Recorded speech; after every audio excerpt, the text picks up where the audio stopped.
excuse me for laying off. I've been laying on work.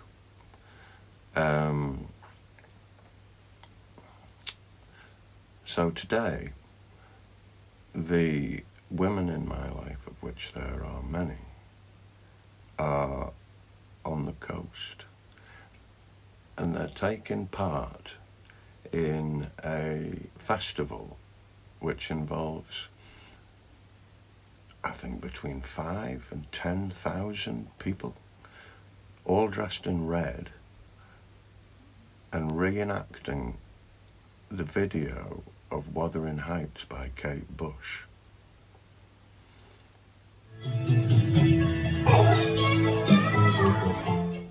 I would imagine it's going to look amazing. And then they're going to have some fish and chips.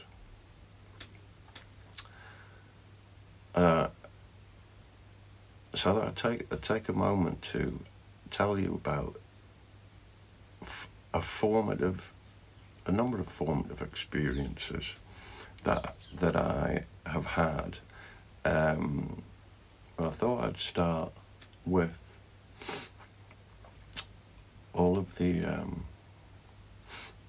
luck that I had when I moved to Manchester in 1995. So I was at college in Newcastle doing music, and I was very much in love with that idea, and I had a strong dawning, like an epiphany, round about that time, because I'd done many different jobs, and when I went to do music at Newcastle College, it was at that point that work, as I understood it, was no longer work.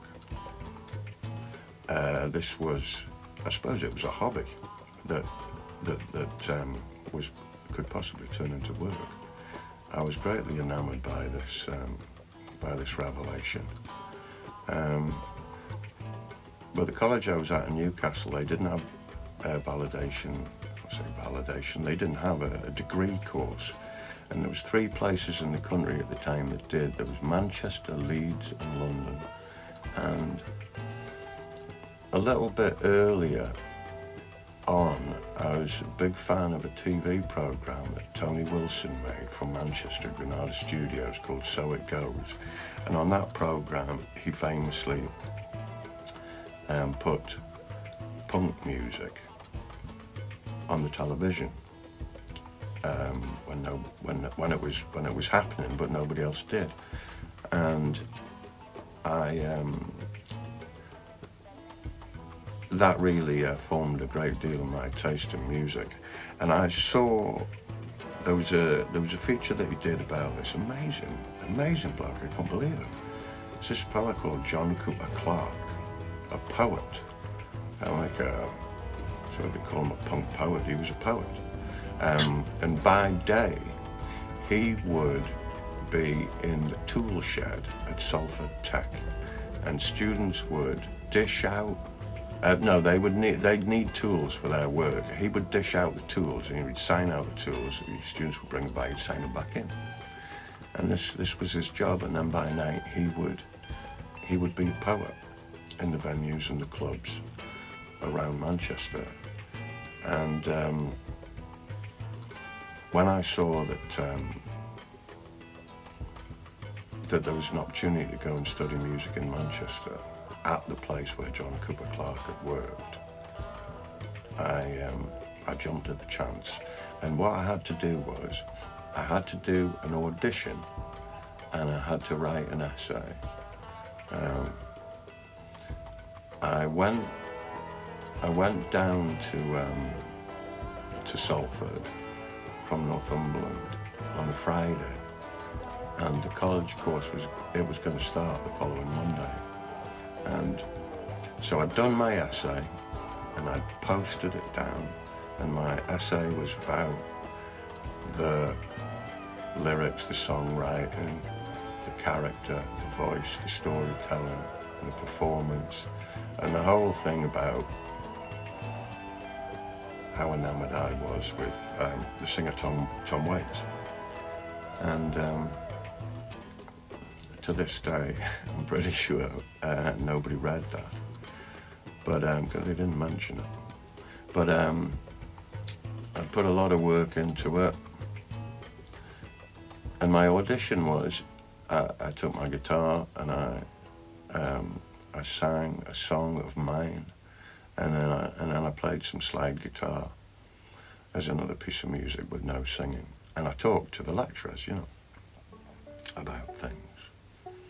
And at the end of the kind of audition sort of interview thing, they said, "You're in. What are you going to do?" And I said, "Well, I'm going to nip off and get myself somewhere to live." And so that's what I did. And I'd never ever had an audition before. And, I don't think I've ever had one since. But I think that maybe the college got more money from my local education authority for mature students, because that's what I was. I was 25. And I suppose everybody else going in there would have been 18. But yeah, I was 25. I was a mature student. I was a geriatric mother. But either that, they may not have had enough students to fill up the course. But for whatever reason, and pretty timely, they offered us a place right there and then. And so I got in my car and I went to the nearest paper shop and I bought a copy of the Manchester Evening News, and I looked at places where I could rent like a flat. And the first place that I saw was a place on Eccles Old Road, which was up the road from Salford on the way to Eccles. And it was a big masonette building with about 6 flats in it. Quite a grand building, and the flat I looked at was in the attic. And the telephone number and name on this advert in the paper was, I had to talk to a guy called Rob Cocker. And so I phoned up Rob, and he said I can meet you straight away. And so drove up there, met him, and he showed us round. It was brilliant. And he was asking me what I did and where I was from and all this kind of stuff. And I said, I'm from Northumberland, my family's farmers and, builders. And he's like, oh. He says, I'm a builder. I run a building crew. And I said to him, have you got any work going? And he said that he did have. And so I worked with Rob and his crew, sort of labouring and doing various bits and pieces. But the deal was that I paid my rent out of the wages I earned from Rob, and anything left over was mine. So it worked out brilliantly. And as I was talking to Rob, I said to him, I said, you got a Yorkshire accent. He's like, yeah, I'm from Sheffield. And I said, you're from Sheffield and your name's Cocker. And he's like, yeah. And I said, are you any relation to Joe Cocker? And he said, yeah, he's my cousin. And I was amazed. And we talked further, and Rob told me that he went on tour with his cousin round America on what I understood later to be the tour that was made into a film, and maybe it's one of the best live albums ever made, with Mad Dogs and Englishman Joe Cocker. And so I was already like a step away from greatness with Rob. And he also told me that the maisonette that I would be living in, before it was all broken up into flats, and some time back, it was an embassy, and when Winston Churchill used to come to Manchester, he used to stay in this building. This is where he would stay. And so, forces and forces at work, you know. And so, I was fixed up with Rob.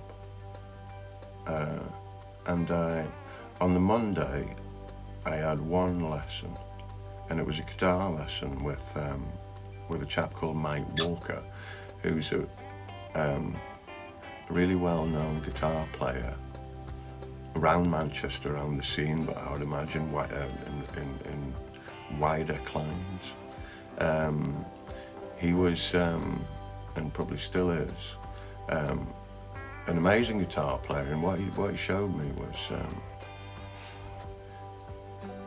play the notes, but sing them all as well at the same time.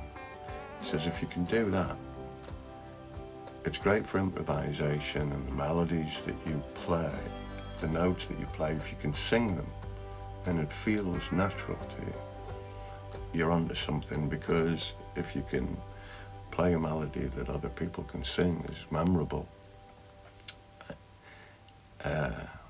It's the old grey whistle test, isn't it? You know, scatting. So this was my first introduction to scatting, and to be honest with you, I always struggled with it. But I got into this, and I learned this from Mike much later on, because the first lesson that I had with him, I just said, "Hey, do you know what I want to do?" He's like, "What?" I said, "I want to be in a band. I want to play original music, and I want to meet people here to do that. What do I do? Where do I go?" And he didn't bat an eyelid. He just said, "Right. So go to a club, cafe, on Oldham Street, in the centre of town, just off Piccadilly Gardens, called Night and Day. Go in there, buy a drink, talk to the people who work there, make friends with them, allow them to be friends with you, and that's where you'll find musicians doing what you want to do." And so I went straight there, and the Night and Day, I walked in, and it was, you picture, it's like a long Amsterdam style bar. It was owned by a guy from Amsterdam called Jan Oldenburg. Chairs everywhere, scattered about, did food, and at the far end of the venue, bar, club, it had a stage and a bit of a sort of dance floor. And when I walked in, to me it was like walking into Brigadoon, you know. It was like, this is what I thought in my head. This is what Manchester's like. All these places, Manchester's just full of these places.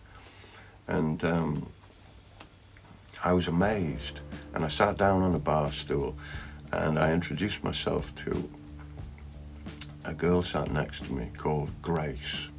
She told me her name.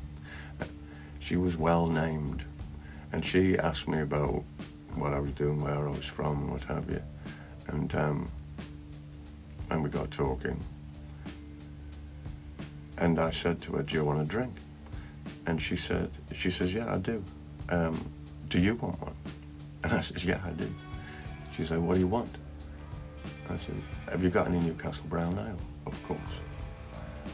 And at that point, she put her hands on the bar and vaulted over it onto the side, where it became clear to me that she was working there. She was a bartender.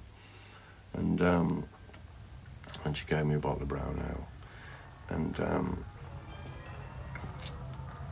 so further and further, I was like, my God, this place is amazing. This place is special, you know. And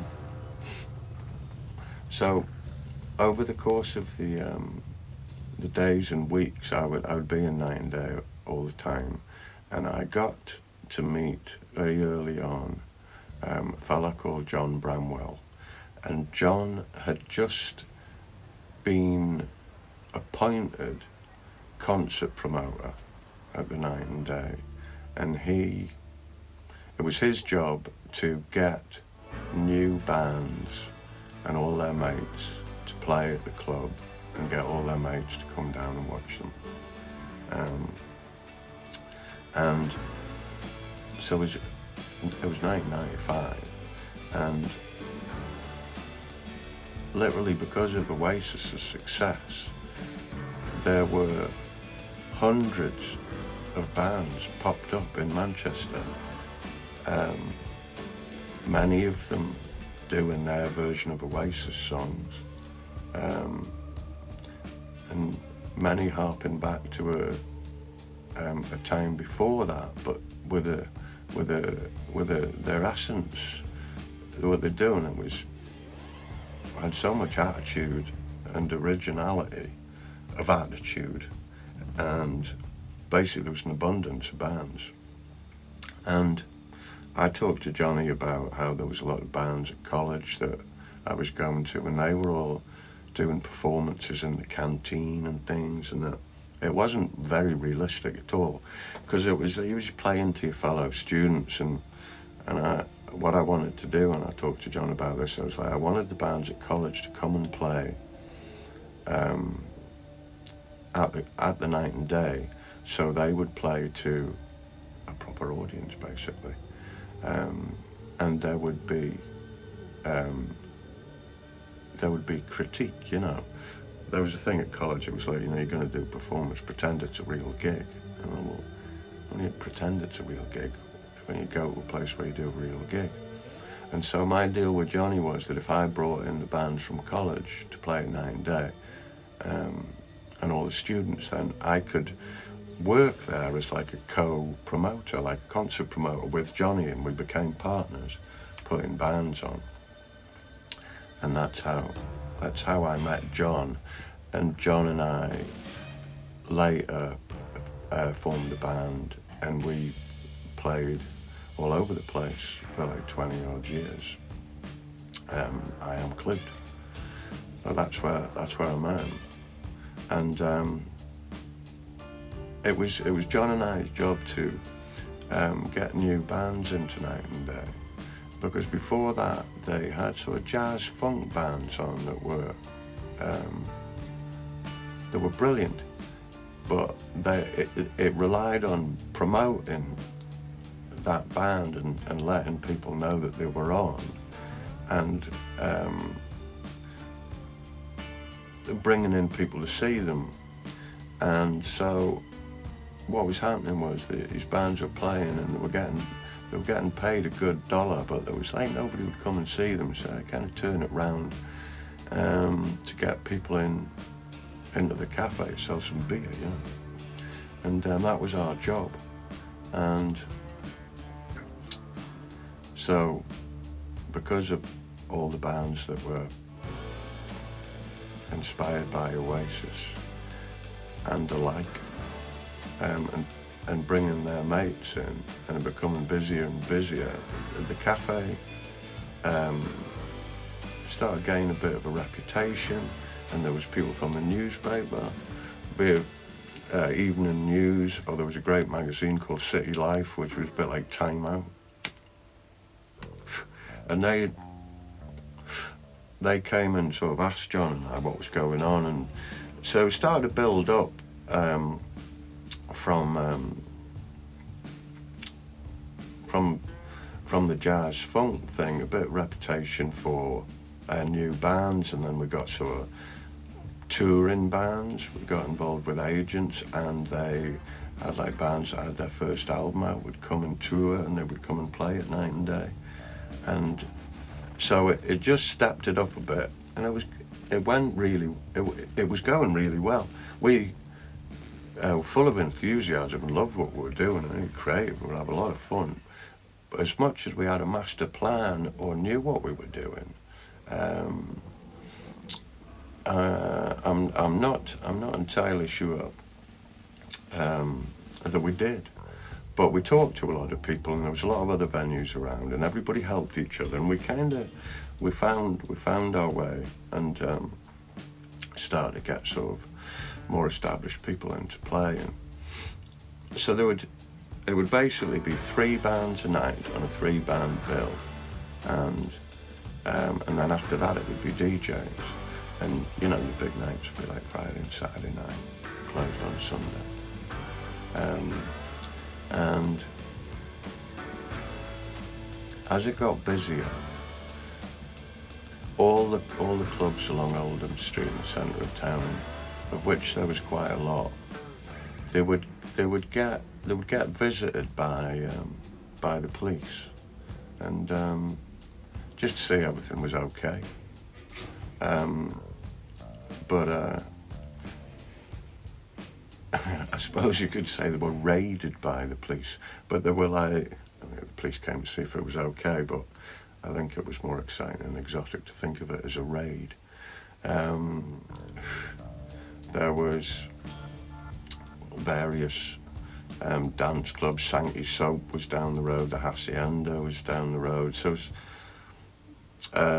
it was lively.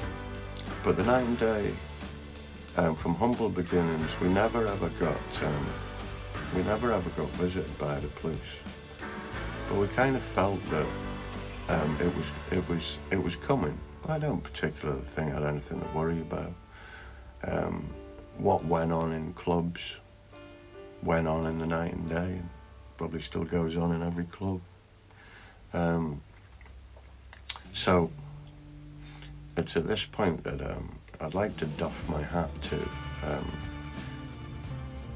a fella called Chow, whose birthday it was recently. Happy birthday, Stan. I would have liked to have made it to your party. Very much. And Stan had his party at night and day. But Stan was a DJ. Stan is an artist of some repute. He does portraits, and you may well know his stuff. But when he was a DJ, it was a Friday night, and this was a while ago, and the facts are pretty reliable here, although maybe some embellishment. But it was a Friday night, and it was getting late.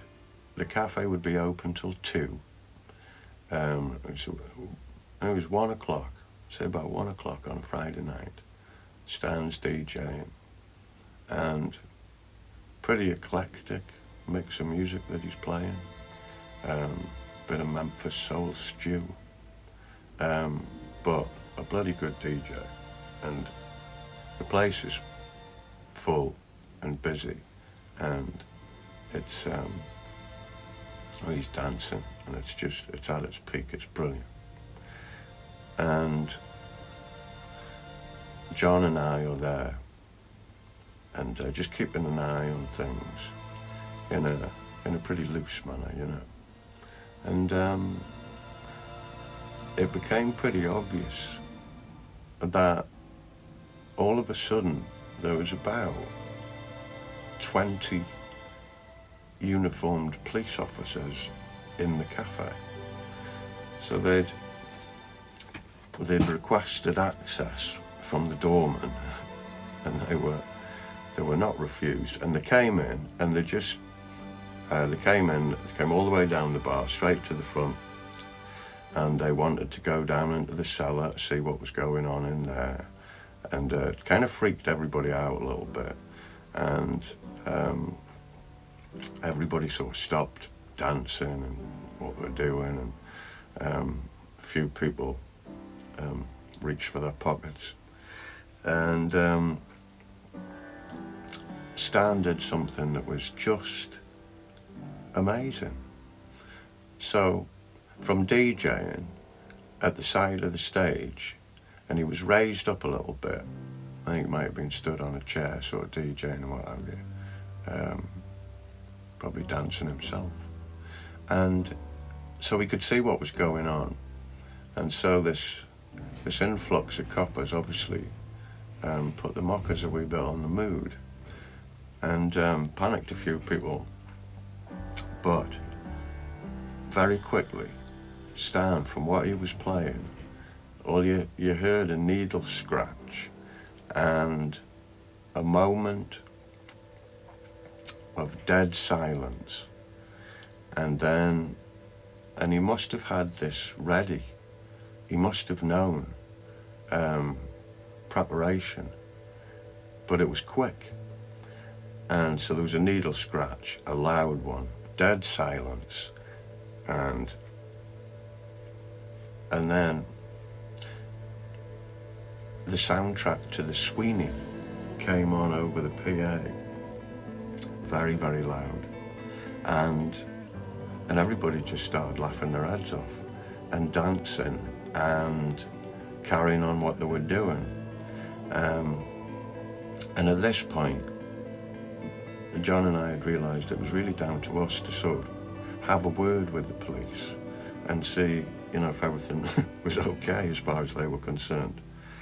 And by the time we'd got it together to have a word with, I suppose the policeman that was in charge, we realised that even the police were laughing at this, and they were in no way gonna cause us any trouble.